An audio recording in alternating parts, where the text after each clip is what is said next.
ನಾಯಕರು ಬರ್ತಾರೆ, ಸರ್ಕಾರಗಳು ಬರ್ತವೆ, ಸರ್ಕಾರಗಳು ಹೋಗ್ತವೆ, ನಾಯಕರು ಹೋಗ್ತಾರೆ. ಆದ್ರೆ ಆ ನಾಯಕ ಏನ್ ಮಾಡ್ದ, ಆ ಸರ್ಕಾರದಲ್ಲಿ ಏನೆಲ್ಲ ಕೆಲಸ ಆಯ್ತು ಅನ್ನೋದಿದೆಯಲ್ಲ, ಅದು ಶಾಶ್ವತವಾಗಿ ಉಳಿಯುತ್ತೆ. ಬಡವರಿಗಾಗಿ ಸೂರನ್ನು ಕೊಡುವಂತ ಕೆಲಸ, ಇದು ಬಡವರಲ್ಲಿ ದೇವರನ್ನು ಕಾಣುವಂತ ಕೆಲಸ ನಾವು ಮಾಡ್ಬೇಕು.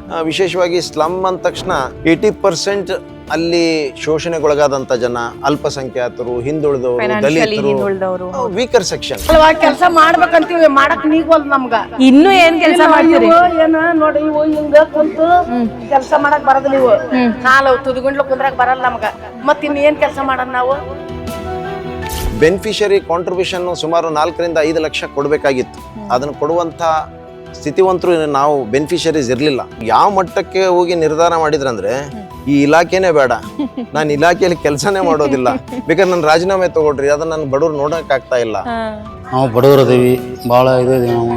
ನಮ್ದು ಕೈ ನೋಡ್ರಿ ಪರಿಸ್ಥಿತಿ ಹಿಂಗೈತಿ, ದುಡಿಮೆ ತಂದೆ ಮೇಲೆ ಹೆಂಗೈತೆ ನಮ್ದು. ಒಂದು ಸರ್ವೆ ಪ್ರಕಾರ ಅದೇ ಮನೆಯಲ್ಲಿ ಈ ಕಟ್ಟಿಗೆಗಳನ್ನ ಉರಿಸೋದ್ರಿಂದ ಅಥವಾ ಕುಕ್ ಮಾಡೋದ್ರಿಂದ ಆ ಹೊಗೆ ಎಲ್ಲ ಅಲ್ಲೇ ಆಡ್ತದೆ. ಇವೆಲ್ಲ ಪರಿಸ್ಥಿತಿಯಿಂದ ಇವರು ಕ್ಯಾನ್ಸರು, ಬೇರೆ ಬೇರೆ ಮಾರಕ ರೋಗಗಳಿಂದ ತುತ್ತಾಗ್ತಾ ಇರೋದು ಸರ್ವೇ ಸಾಮಾನ್ಯ.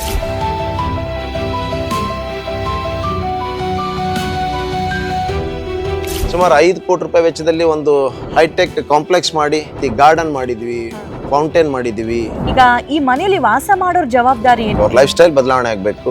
ನಾವು ಕೂಡ ಯಾರಿಗೂ ಕಡಿಮೆ ಇಲ್ಲ ಅನ್ನುವಂಥ ಜೀವನ ಇವತ್ತು ನಡೆಸ್ಕೊಳ್ಳಿಕ್ಕೆ ಪೂರಕವಾದಂತ ವಾತಾವರಣ ಮಾಡಿಕೊಟ್ಟಿದೀವಿ.